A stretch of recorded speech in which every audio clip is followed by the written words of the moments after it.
You might think $100,000 invested means financial freedom through dividends. After all, the math sounds simple enough, right? But here's the surprise. In a broad market fund, that six-figure investment typically pays only about $1,500 a year, or roughly $125 a month. In this video, I'll show you what $100,000 actually produces in three different scenarios: a broad index fund, a high-yield dividend stock, and a growth-focused company. More importantly, we'll break down the trade-offs each one focuses between income now and long-term growth. And if building wealth is your goal, consider subscribing for more straightforward financial breakdowns like this. Because the truth is, dividends alone aren't the engine of wealth growth. Capital appreciation is. But if that's the case, what does $100,000 in an index fund really give you in practice? A lot of people picture $100,000 as the kind of financial milestone that should finally start paying them back with steady cash flow. It feels like a number that ought to create tangible, reoccurring income, something close to financial independence. But when that money goes into a mainstream index fund that tracks the S&P 500, the stream of cash is far smaller than most people expect. With a yield of around 1.5%, $100,000 returns only about $1,500 per year. That's roughly $125 per month, or $375 each quarter. It's real money, but nowhere near the kind of lifestyle support many hope for when they first cross the six-figure threshold.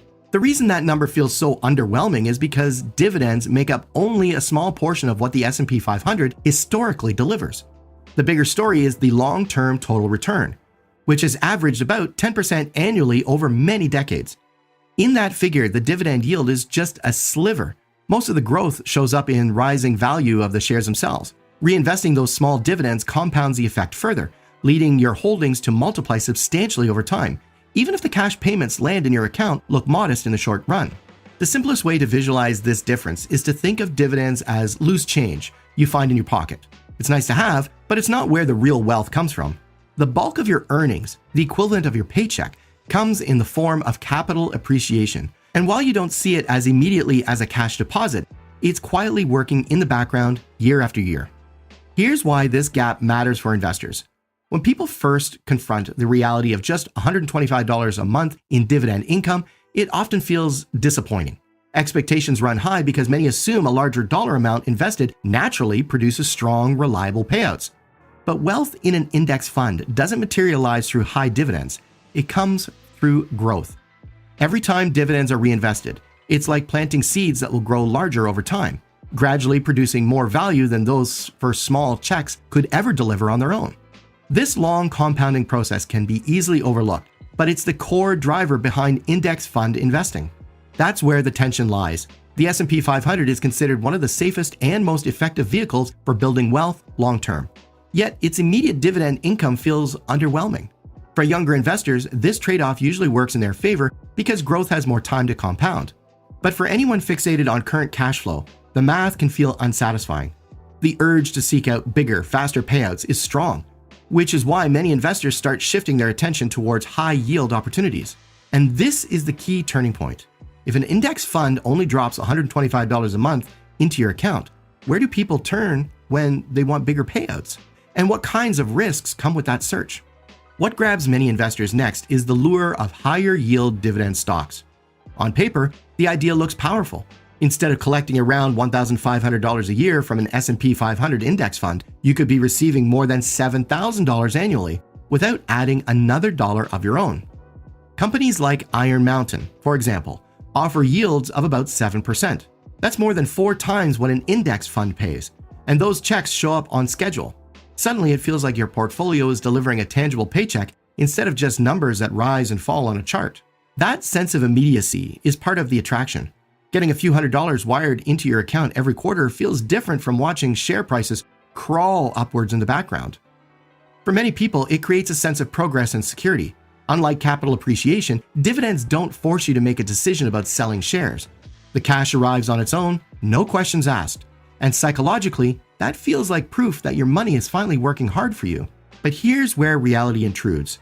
High yields tend to come with trade-offs that aren't obvious at first. Most often, they reflect one or two situations. The first is a mature business that has already saturated its market and has a few opportunities left for expansion. Since management can't reinvest profits as effectively as before, a big portion of earnings is returned as dividends. The second situation is more worrisome. When a company's stock prices fall sharply, the yield, calculated as dividends relative to price, suddenly spikes higher. In that case, the yield isn't really an opportunity, it's a warning sign that the business may be under stress. In both scenarios, the outcome can lead to future dividend cuts and steep stock price declines. Think about the chain reaction that happens when a dividend is reduced. Income-focused investors often sell immediately, driving down the share price even further. At the same time, you're losing the very income stream that attracted you in the first place. So instead of the steady $7,000 you thought you'd secure, you could end up with less income and a smaller portfolio value at the same time. What once looked like a shortcut to passive income turns into a double hit. This explains why chasing high yields is riskier than it appears. A strong dividend can last for years, but it's only sustainable when it's supported by equally strong cash flow and balance sheet health. If those foundations weaken, the payouts that once looked generous can disappear just as quickly. So as an investor, here's the practical question. Would you take $7,000 today if it might mean less growth and possibly less stability down the road? Now, this doesn't mean high-yield stocks are always a trap. In some cases, they can deliver steady, useful income, especially for retirees whose main priority is cash flow, rather than long-term appreciation. But for investors looking to grow wealth across decades, the limits are clear. When companies maximize dividends at the expense of reinvestment, they trade away much of their future growth potential. Over time, that gap compounds into a substantial difference in total returns compared to businesses that prioritize expansions first. That brings us to a different kind of strategy. Stocks that pay only modest dividends but focus heavily on reinvesting profits back into their operations. They don't deliver the excitement of a large quarterly check, but their ability to expand, innovate, and increase in value can create a very different outcome for long-term investors. What if small dividends today produce much more wealth later? That's the core idea behind low-yield growth stocks, the kind of companies that deliberately keep payouts small so they can reinvest profits back into the business. At first glance, the income feels almost irrelevant. A $100,000 investment in a company like Apple or Microsoft might return only $500 to $1,000 in dividends per year. Compared to the $7,000 from a high-yield stock, that sounds unimpressive.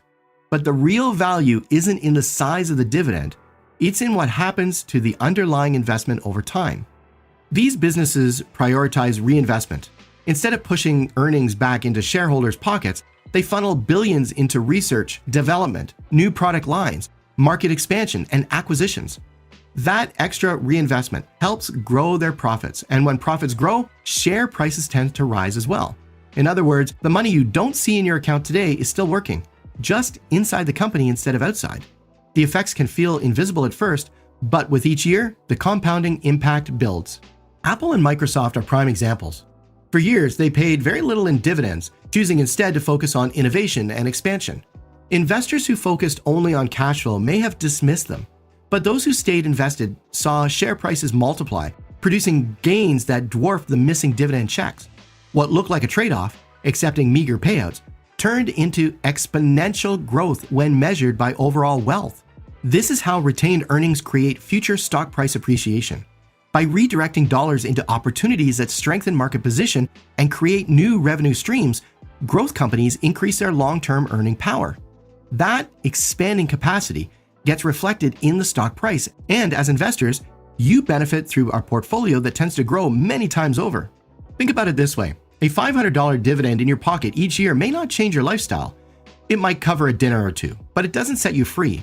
On the other hand, if that same investment grows over the years to be worth several multiples of its original value, the wealth you build far outweighs the income you gave up in the short run. The smaller cash flow today becomes the price of owning a much larger asset base tomorrow. The trade-off is especially powerful for younger investors with long time horizons.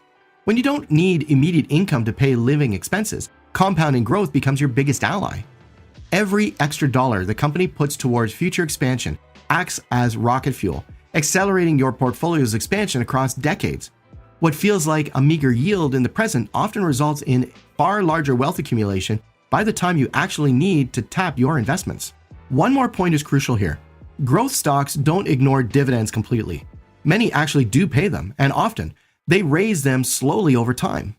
That steady increase signals a healthy business that balances reinvestment with rewarding shareholders. Some of the biggest long-term performers fall into this category, combining annual dividend growth with rising share values to deliver strong total returns. The key takeaway is not the size of this year's payout, but how sustainable and scalable the company's growth strategy is over the long haul.